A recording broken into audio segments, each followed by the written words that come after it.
gua ini pemirsa. Oke pemirsa, seperti yang bisa lihat, saya akan maju ke depan lagi.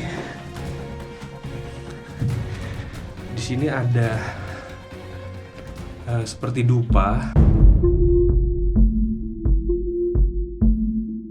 Memang katanya tempat ini dijadikan orang untuk mencari rezeki, mencari jodoh, dan yang lain-lain.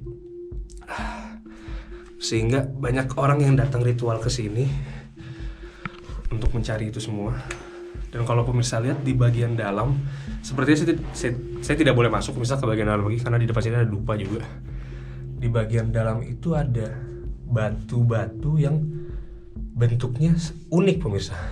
Kalau pemirsa lihat, saya melihat seperti ada panggung kecil yang di tengahnya ada, mungkin kalau saya gambarkan ya pemirsa, itu seperti orang yang sedang duduk. Dan ada, saya nggak tahu itu ukiran atau apa, tapi bentuknya seperti muka pemirsa. Dan di sebelah kanannya, kalau yang saya lihat itu bentuknya seperti binatang malah pemirsa.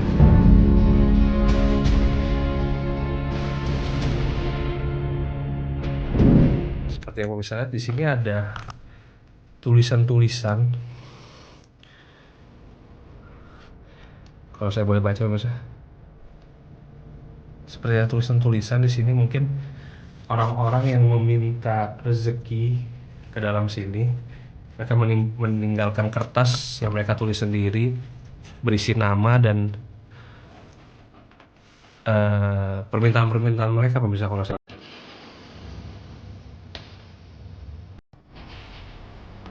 Kalau yang saya dengar, gua ini panjangnya ke dalam sekitar 40 meter walaupun belum diukur secara benar, tapi perkiraan warga di sini gua ini ukurannya sampai 40 meter ke dalam. Dan kalau misalnya di sini ada ubin ini merupakan pemberian dari orang yang ziarah ke sini sebagai bentuk rasa terima kasih atau menghargai leluhur-leluhur yang ada di sini. Oke pemirsa, sepertinya itu saja seluruh isi dari Goa Karang Pamulang ini. Saya akan coba keluar lagi pemirsa. Seperti yang bisa lihat, memang di sini saya tidak bisa berdiri secara penuh, saya harus menunduk karena memang ukuran dari goa ini yang kecil.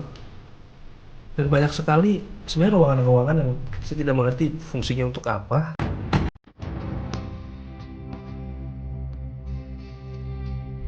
Oh, di sini sepertinya ada bekas bakaran dupa juga yang saya lewatkan di sini sepertinya. Di situ juga ada.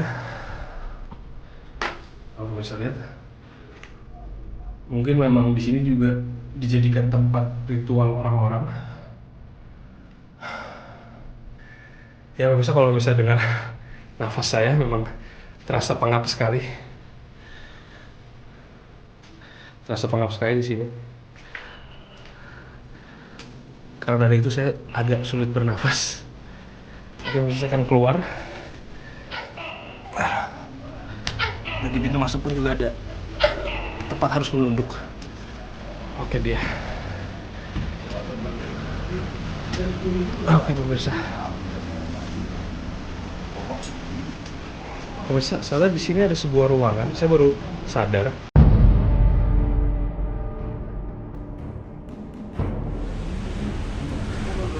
Ada ruangan yang dikunci. Sepertinya di dalam saya melihat sajadah pemirsa. Mungkin tempat ini digunakan orang-orang untuk beribadah, sepertinya sholat di sini. Makanya ada banyak sajadah di sini. Tapi ruangannya dikunci dan sepertinya memang cuma segitu aja ruangannya pemirsa, tidak ada pintu masuknya ke dalam.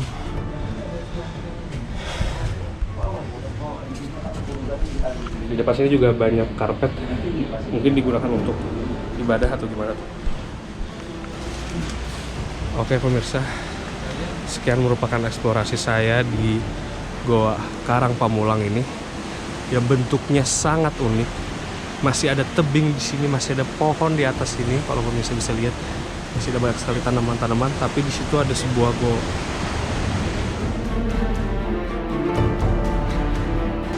Dan tempat ini katanya akan dijadikan sebuah musola. untuk beribadah biar bisa dekat langsung dengan goa di dalam sini.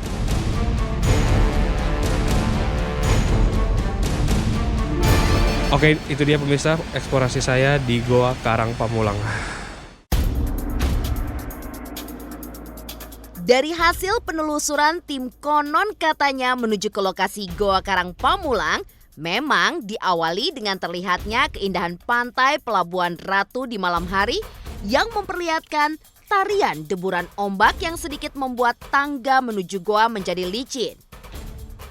Goa tersebut memang terletak di bawah tebing pantai. Hingga jika dilihat lebih jelas, air laut yang sedang pasang disinyalir bisa masuk ke dalam goa.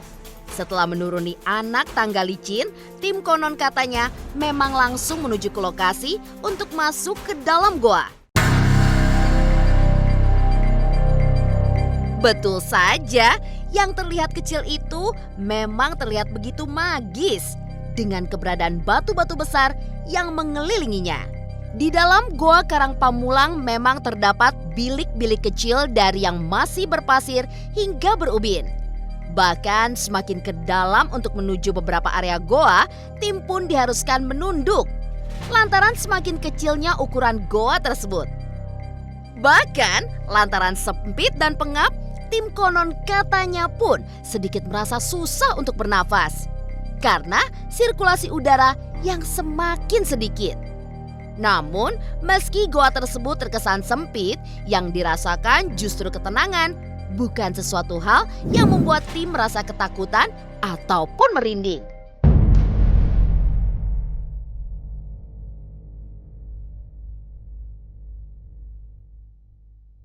Masih menyisiri seluruh kedalaman Goa Karang Pamulang, tim pun menjumpai benda untuk ritual seperti bekas-bekas pipa serta bunga sedap malam yang tentunya menyebarkan hawa-hawa negatif yang berada di dalam goa.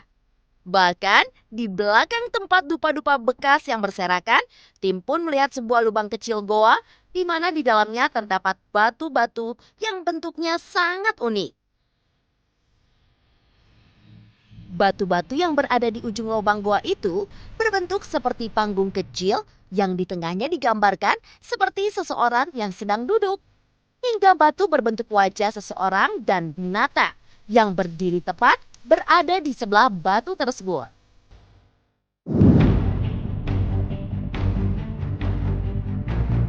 Di sebuah tempat pembakaran dupa, tim juga menemukan banyaknya kertas-kertas kecil yang di dalamnya tertulis nama dan juga permintaan yang diinginkan. Entah itu siapa yang melakukan, tapi melihat banyaknya kertas yang berhamburan, tim pun menilai bahwa di tempat tersebut banyak orang menjalani ritual untuk sekedar meminta apa yang mereka inginkan. Dan setelah beberapa waktu menelusuri sudut demi sudut goa, tim pun bergegas keluar untuk mengakhiri eksplorasi di tempat tersebut.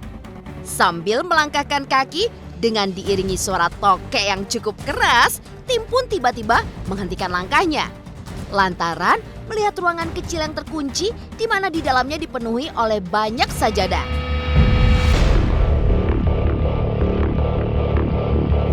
Tim pun menilai banyak ruangan tersebut merupakan tempat untuk menjalani ibadah bagi siapa saja yang saat itu sedang menyambangi Goa Karang Pamulang. Dan seperti itulah hasil dari eksplorasi kali ini di Goa Karang Pamulang, di mana mitos goa yang disinyalir penuh dengan hal-hal mistis tidak begitu dirasakan oleh tim konon katanya. Selain disebut Goa Karang Pamulang, warga di sekitaran yang posisinya dekat dengan goa tersebut juga menyebutnya dengan Goa Karang Suhadi, di mana letak posisi goa tersebut berada di kawasan Jalan Tengjo Resmi, Desa Citepus, Kecamatan Pelabuhan Ratu, Kabupaten Sukabumi, Jawa Barat. Suasana di sekitaran pantai goa tersebut juga disinyalir sangatlah sepi, hingga jarang dikunjungi oleh warga maupun para wisatawan. Padahal, jika dilihat mengenai pemandangan di pantai dekat goa tersebut, dinilai sangatlah indah. Nama goa ini entah dari mana awal mulanya. Namun sebagian orang tua dulu mengatakan bahwa goa ini merupakan tempat perkumpulan para raja-raja jin yang berada di Pulau Jawa. Cerita tentang keangkeran Goa Karang Pamulang bukan hanya sekedar dongeng belaka. Banyak hal-hal keanehan yang dirasakan khususnya oleh para petani yang sedang melakukan aktivitas berkebun di dekat goa tersebut. Sesekali para petani yang berada di sana sering melihat sosok wanita sendirian termenung di atas karang menghadap ke lautan, namun selang tak begitu lama sosok itu pun hilang begitu saja. Namun para petani menganggapnya hal tersebut biasa, lantaran mereka sudah terbiasa dan sudah mengetahui cerita tentang goa tersebut. Tidak berhenti di situ saja, rupanya Goa Karang Pamulang juga diyakini sebagai tempat patilasan Raden Pangeran Panji serta Sang Ratu Munggul yang tak lain Eyang Kuncung Putih. Keangkeran Goa Karang Pamulang bukan berarti tidak adanya aktivitas di sekitaran dan di dalam goa tersebut. Jika kita melihat dan masuk ke dalam goa, beberapa orang akan kita temui dan kita lihat. Lantaran juru kunci goa tersebut setiap harinya selalu ada di sana. Juru kunci goa mengatakan mereka hanya sekedar mencari pengobatan lewat syariat dengan cara mendatangi dan melakukan meditasi di dalam goa.